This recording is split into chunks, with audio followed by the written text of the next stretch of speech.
and Ulungan, the SB Chairman and Agriculture,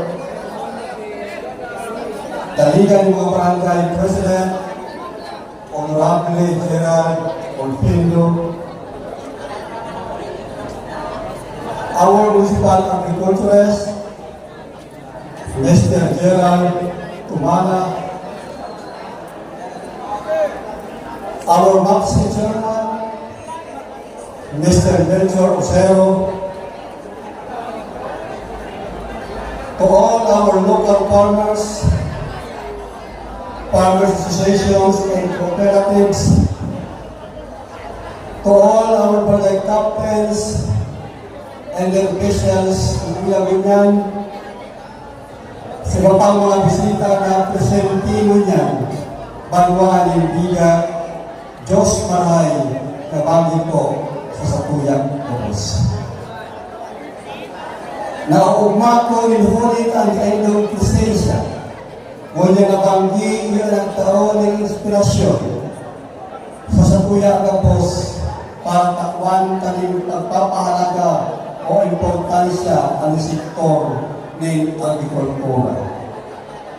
Na siyang nagtaon ng pagkaon, kabuhayan, asin kusog sa ekonomiya kan sa itong mahal na kadwaan Pilipinas. Saludo ako sa inyong dedikasyon kan sa kuyang mga farmers and fisher folks. Kasi naman, umastigat, agihan kita ng pinangbag, agihan kita ng anuman ng mga istroso sa buhay.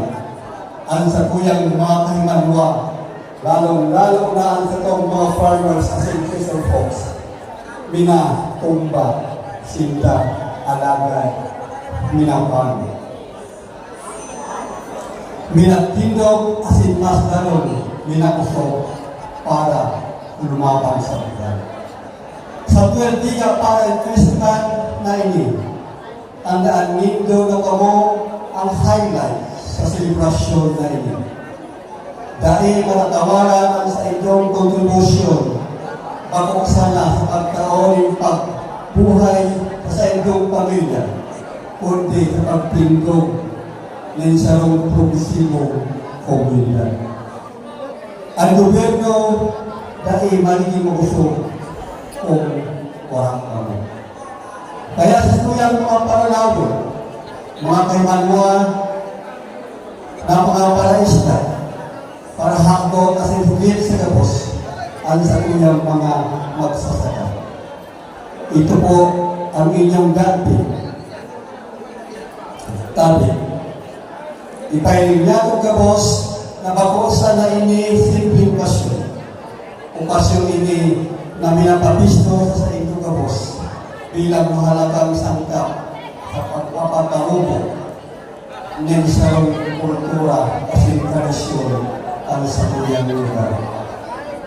Mga tugang, kasubato, nanunugado, ang sa tuyang MAPSI Chairman, si Isparing Melchor Ocero, na talagang tama na magkakita ng market day sa atong munisipyo.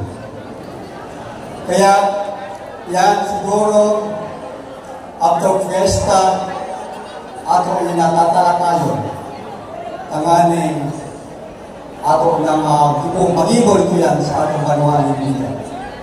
Actually, marami ng mga munisipyo na nahiling ko sa ibong naging pong market din. Sa simula talagang medyo mahirap. Pero habang kahulayan, ma-improve yan. Kaya kailangan ko tadi ang sa inyong kooperasyon sa atong agenda na yan. Basta kami kan sa LGU Biga, kasi nang sakuyang kairipan sa sariyang bayan, kaya hindi po na kami hanggang magtabang sa inyo ng mga farmers po yan sa mahal na bayan ng Biga. Again, happy 12 Biga Parade Festival and happy festival sa Diyos. Mabuhay ang farmers and fisher folk, kanang kong mga tagabigan. Diyos mamanis po. Oswald Pina. Hanggang dito na lamang po ang pagbablog. Welcome to my YouTube channel. Alright, Hi, thank you YouTube po Vlog. sa Thank you. ating